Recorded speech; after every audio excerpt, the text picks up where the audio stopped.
Live di RCTI sore hari, jadwal siaran langsung Timnas Indonesia versus Australia di kualifikasi Piala Dunia 2026 zona Asia, Ole Roemeny dipastikan gabung skuad Merah Putih. Namun sebelum kita bahas lebih jauh, mohon klik subscribe channel ini, agar kamu gak ketinggalan info menarik seputar Timnas Indonesia. Kalau sudah subscribe, mari kita lanjut.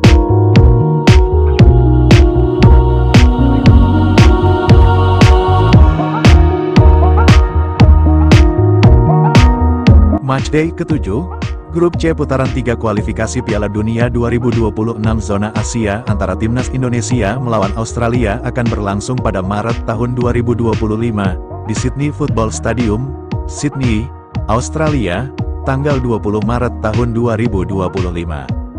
Pertandingan ini dipastikan akan seru buat kedua kesebelasan, sebab posisi Australia dan Indonesia berdekatan di klasemen Grup C putaran 3 kualifikasi Piala Dunia 2026 zona Asia hingga usai matchday ke-6. The Socceroos nangkring di posisi 2 dengan nilai 7, sementara Indonesia tepat berada di bawahnya dengan raihan 6 angka dari 6 laga. Jelas, tambahan 3 poin akan membawa sang pemenang semakin dekat dengan tiket otomatis ke Piala Dunia 2026. Karena hanya juara dan runner-up grup yang akan lolos ke Amerika Utara. Peluang Indonesia untuk lolos ke Piala Dunia 2026 masih terbuka, asalkan mampu meraih poin dari 4 laga tersisa melawan Australia, Bahrain, China, dan Jepang. Setiap pertandingan menjadi kesempatan emas untuk meningkatkan posisi dan memperbesar peluang tim Merah Putih untuk lolos ke putaran final. Anggota Exco PSSI Arya Sinulinga buka suara soal naturalisasi Ole Roemeny dan rencana menambah pemain naturalisasi untuk Piala Dunia 2026. Arya Sinulinga menjawab rasa penasaran netizen tanah air pecinta Timnas Indonesia perihal naturalisasi Ole Roemeny. Seperti yang diketahui bersama bahwa Ole Roemeny disebut sudah siap dinaturalisasi oleh PSSI guna membela Timnas Indonesia. Namun, kabar terkait proses naturalisasi sang pemain belum juga muncul. Arya Sinulinga pun menjelaskan status terkini.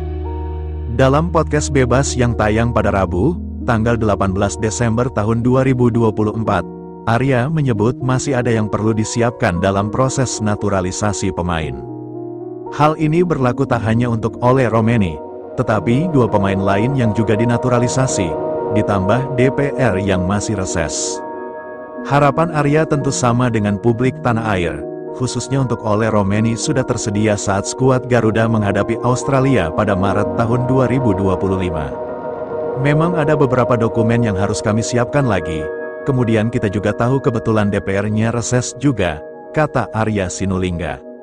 Kan kita ada 2 pemain ini, kitanya yang telat juga sehingga proses masih, DPR-nya udah reses, sehingga nunggu juga mereka. 2 pemain itu, Tim Gaypens dan Dion Marks, jadi masih nunggu. Hitungan kita sih untuk Australia mudah-mudahan nggak jauh beda. Jadi oleh kita tunggu, masih proses, seperti kata Ketum PSSI, kita tunggu aja, ini pasti kita kerjakan kok. Kita juga nggak mau mepet-mepet, tapi memang waktunya, persiapannya, dokumennya harus kita persiapkan detail. Ada proses-proses yang harus kita lakukan, percayalah, kita usahakan maksimal, oleh main lawan Australia.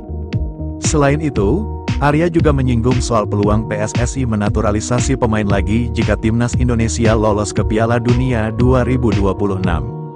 Secara tidak langsung Arya tak menampik jika PSSI akan mencari pemain berkualitas apabila lolos Piala Dunia, saat ini sejumlah pemain masih dijajaki. Namun selain Ole Roemeny, Tim Gaypens dan Dion Marks, belum ada lagi pemain yang diseriusi PSSI untuk naturalisasi. Sampai hari ini belum ada isu kemarin Jepang itu, Ayase Ueda, nggak ada itu hoaks, kata Arya Sinulinga lagi. Kalau Hairori Edewal masih berat, Jordi Wehman nggak ada, untuk Mauro Zylstra kita godok dulu, mana yang kurang, memang namanya sudah masuk tapi prosesnya masih jalan. Bukan janji ya, tapi kita lihat dulu kelengkapan dan segala macam, imbuhnya. Arya pun meminta masyarakat memahami cara berpikir ala Erick Thohir dalam membangun sebuah tim kuat untuk ajang internasional bergengsi. Timnas Indonesia harus siap dengan kekuatan terbaik untuk tampil di Piala Dunia, karena ajang ini bukan main-main. Kan kita harus tahu, ketika kita masuk ke Piala Dunia, teman-teman harus berpikir seperti Pak Erik, ujar Arya. Pak Erik itu dia bekerja melihat tingkatan. Makin berat, maka yang dicari harus sesuai dengan itu, cara berpikirnya seperti itu. Ada yang bilang udah cukup kok yang sekarang, atau maaf nih, yang berjuang dari awal masa nggak ikut nanti. Masalahnya, kalau kita pakai logika itu, kita nggak bisa bersaing di sana. Piala Dunia, ini nggak main-main, imbuhnya. Adapun jadwal siaran langsung Timnas Indonesia versus Timnas Australia di kualifikasi Piala Dunia 2026 zona Asia adalah pada hari Kamis tanggal 20 Maret tahun 2025 pukul 16.10 waktu Indonesia Barat, waktu bisa berubah, live di RCTI. Bagaimana menurut kalian?